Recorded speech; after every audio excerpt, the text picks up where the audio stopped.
Assalamualaikum warahmatullahi wabarakatuh. Nama saya Siti Rokiah binti Yusof. Pada hari ini, saya dan kumpulan saya akan membentangkan mengenai isu pelanggaran kod etika perguruan. Sebelum kami meneruskan pembentangan, izinkan saya memberikan sedikit definisi mengenai profession. Menurut Kamus Dewan 2005, profession ialah suatu bidang pekerjaan khasnya yang memerlukan pendidikan dan kecekapan serta kemahiran yang tinggi dan latihan yang khas. Dalam hal ini, guru juga tergolong dalam kumpulan pekerjaan yang profesional. Selain itu, menurut Abdul Rahim 2007, setiap guru perlu mematuhi etika profesional, etika pengajaran, etika tingkah laku dan etika perkhidmatan awam bagi mengekalkan imej yang profesional. Namun, apa yang kita dapat lihat pada hari ini, terdapat beberapa isu yang melibatkan pelanggaran kod etika yang dilakukan oleh para guru. Jadi, untuk pembentangan kami pada hari ini, kami memilih untuk membincangkan 3 isu yang melibatkan pelanggaran kod etika ialah. Mari kita lihat isu pelanggaran kod etika yang pertama, iaitu isu pengurusan masa. Sebelum itu, mari kita tengok apa yang dikatakan oleh KUD 1973. Pengurusan masa ialah perancangan masa berkesan sama ada secara harian, mingguan atau jangka masa panjang untuk memberi masa bagi aktiviti kuliah, belajar, riadah, tanggungjawab peribadi dan rehat. Kita juga dapat lihat dalam Surat Berkeliling Ikhtisas Bilangan 2/1981, ketetapan masa di sekolah-sekolah menyatakan bahawa semua pegawai perkhidmatan pendidikan perlu menepati masa datang atau hadir dan balik di sekolah-sekolah. Selain itu, seorang guru itu hendaklah mengikut waktu pengajaran dan tidak boleh meninggalkan kelasnya atau kawasan sekolah sebelum tiba masanya untuk berbuat demikian. Jadi, melalui perkeliling ini, jelaslah bahawa pengurusan masa penting dalam diri seorang guru. Walau bagaimanapun, kita sering mendengar terdapat isu berkaitan pengurusan masa yang melibatkan para guru. Tidak semua guru, tetapi kepada segelintir guru. Antaranya guru lewat hadir ke sekolah. Contohnya pada waktu persekolahan bermulanya pukul 7.30 pagi. Tetapi guru hadir lewat. Kesannya, guru tersebut akan menjadi tergesa-gesa ketika sampai ke sekolah dan untuk masuk ke kelas. Hal ini akan dapat dilihat dengan lebih jelas terutamanya bagi guru yang mempunyai kelas pada masa pertama. Keadaan tergesa-gesa ini akan mengganggu mood guru yang secara tidak langsung memberi kesan juga kepada murid. Guru akan menjadi cepat marah apabila disoal oleh pelajar ataupun pelajar tidak faham atau tidak dapat menyelesaikan tugasan yang diberikan. Jadi, ia menjejaskan keharmonian dalam kelas tersebut. Yang keduanya adalah guru lewat masuk ke kelas. Puncanya, guru leka bersembang ataupun melayari internet atau melakukan kerja lain pada waktu PDP-nya. Hal ini memendekkan waktu PDP pelajar yang sepatutnya 1 jam hanya tinggal 40 minit ataupun 30 minit. Kesannya, silibus subjek yang diajar oleh guru tersebut tidak sempat dihabiskan. Jadi, hal ini memberi kerisauan kepada waris. Selain daripada itu, kelewatan guru masuk ke kelas menunjukkan sikap ataupun contoh teladan yang ditunjukkan oleh guru tersebut. Pelajar akan melihat tingkah laku guru yang sering rewat masuk ke kelas, dan hal ini sebenarnya memberi kesan negatif kepada pelajar. Sepatutnya guru menunjukkan contoh teladan yang baik, bukannya tidak baik seperti lewat ke kelas. Dan contoh lain yang sering terjadi berkaitan pengurusan masa ialah guru lewat menyiapkan tugasan yang diberikan. Contohnya, guru tidak menyiapkan penandaan kertas peperiksaan pada waktu yang ditetapkan. Jadi, apabila lambat menyiapkan penandaan, guru akan lewat memasukkan markah peperiksaan ke dalam sistem yang disediakan. Kelewatan ini akan memberi kesan kepada rakan sejawat mereka, terutama sekali yang menguruskan bahagian peperiksaan. Maksudnya, apabila keputusan lambat dimasukkan, unit peperiksaan akan menjadi lambat untuk mengeluarkan keputusan peperiksaan pelajar. Bagi mengatasi isu pengurusan masa dalam kalangan guru, terdapat beberapa langkah yang boleh kita lakukan. Antaranya adalah kesedaran dalam diri guru tersebut. Ini adalah satu langkah yang sangat penting. Seorang guru itu perlu sedar bahawa dia bertanggungjawab dalam menepati masa hadir dan pulang, masa masuk ke kelas dan menyiapkan tugasan pada masa yang ditetapkan. Guru perlu menyusun masa dengan baik bagi menentukan sama ada ia untuk urusan peribadi ataupun pekerjaan. Selain itu, pihak pengurusan sekolah juga memainkan peranan penting dengan membuat pemantauan agar semua guru mematuhi masa-masa yang ditetapkan oleh pihak sekolah. Rakan sejawat dan pengurusan sekolah juga perlu memberi nasihat kepada rakan guru yang dilihat mempunyai masalah dalam menguruskan masa mereka. Dan akhir sekali, setelah semua langkah-langkah yang disebutkan sebelum ini telah dilakukan, amaran dan tindakan harus diambil kepada guru yang kerap kali mempunyai masalah pengurusan masa hingga melanggar kod etika perguruan. Jadi, sebagai kesimpulannya, dapatlah kita lihat bahawa guru yang beretika adalah guru yang dapat menguruskan masanya dengan baik agar tidak menjejaskan tugas-tugas hakikinya di sekolah.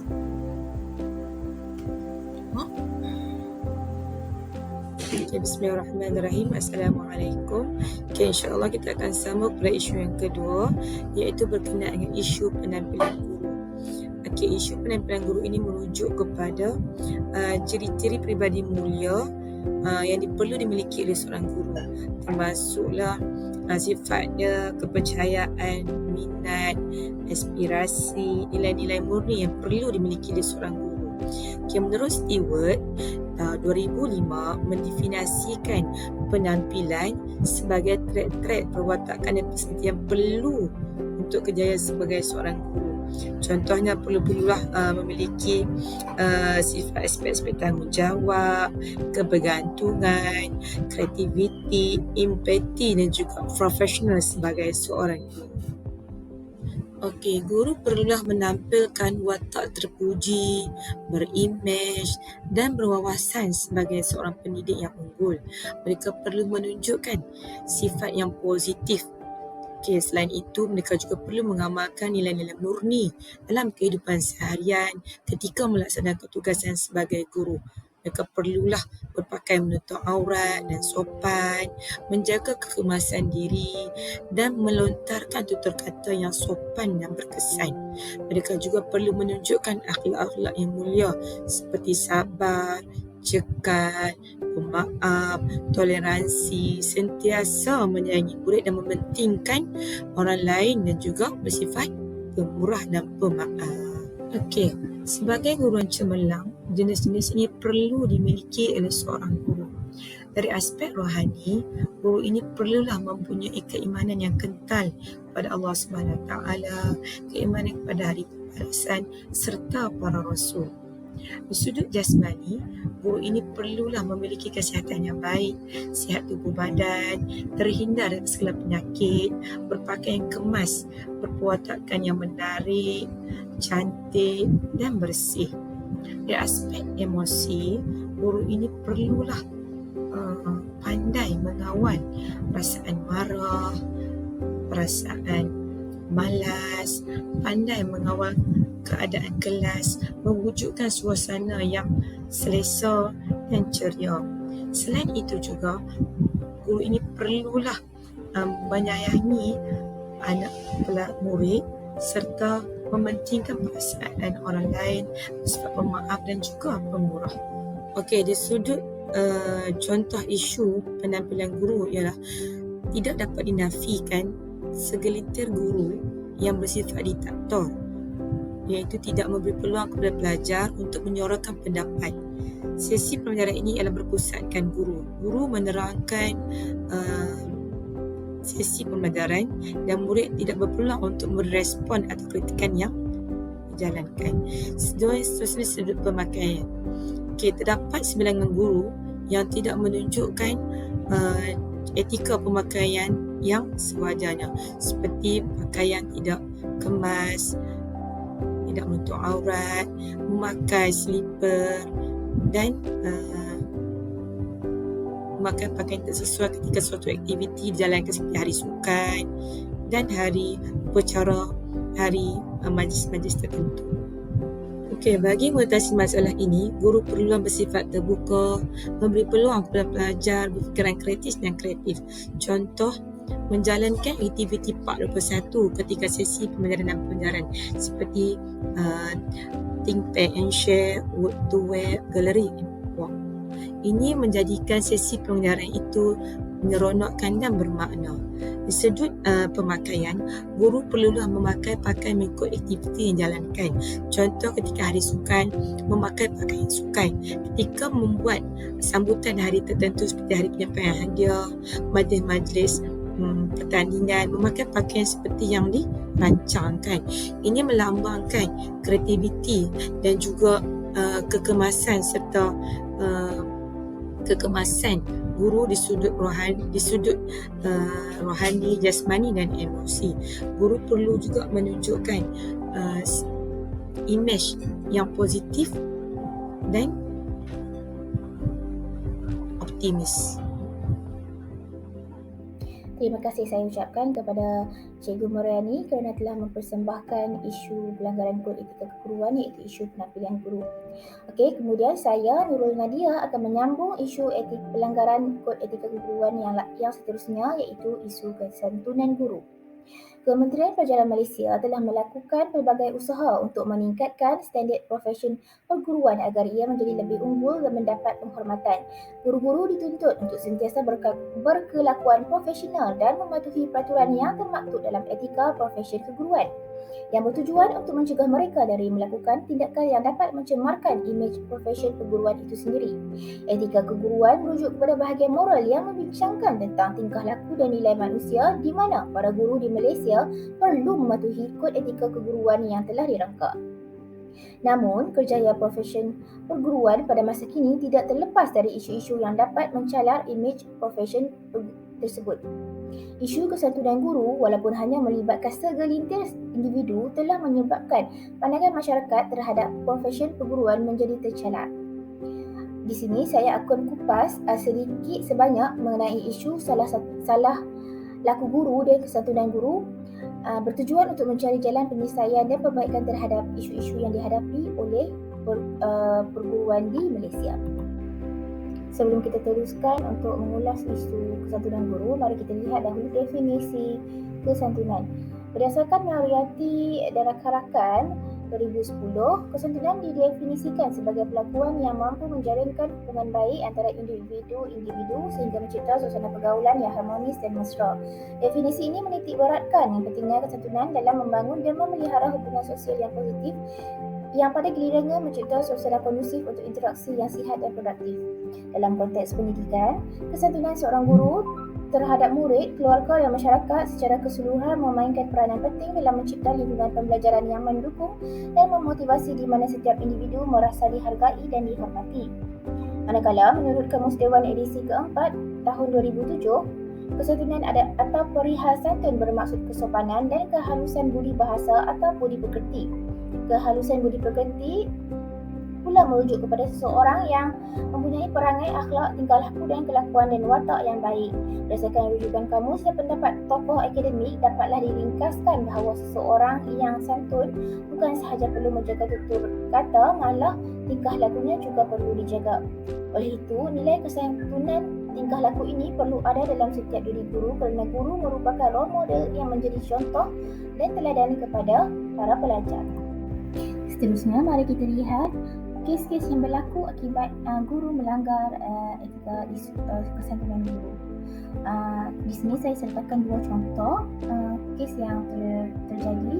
Kes pertama terjadi pada tahun 2014 di mana seorang guru membaling kasut pada muridnya dan akibat marah kerana muridnya bersembang dalam kelas.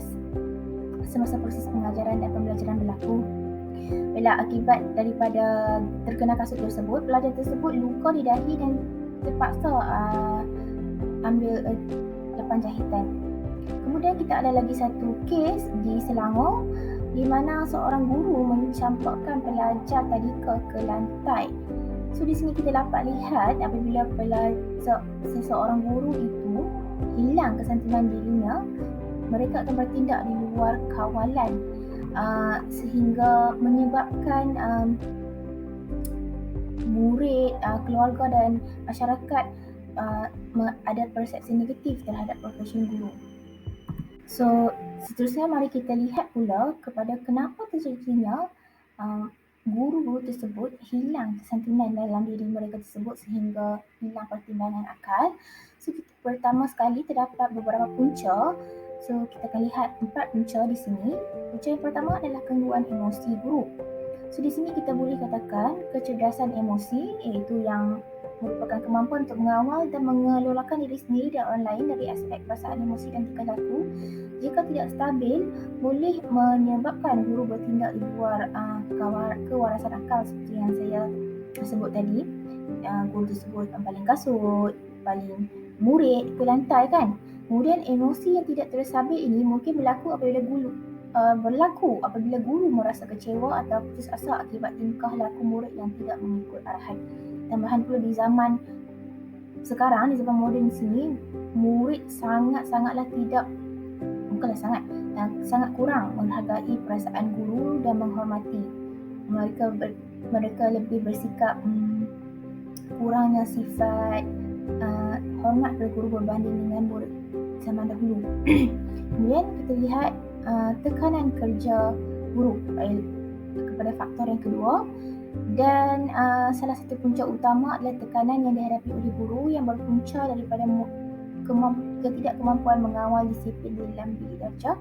Masalah disiplin murid seperti tidak mematuhi arahan dan melanggar disiplin sekolah menyebabkan guru merasa tertekan dan mungkin bertindak di luar kawalan emosi mereka. Di sini kita dapat lihat bila guru tu tak dapat kawal kelas dengan baik, mereka mungkin akan bertindak di luar kawalan, menjadi terlalu marah. Kemudian selain itu, punca profesion guru dijadikan sebagai kerjaya pilihan terakhir juga menjadi sebab antara kenapa guru ini hilang kesantunan dirinya.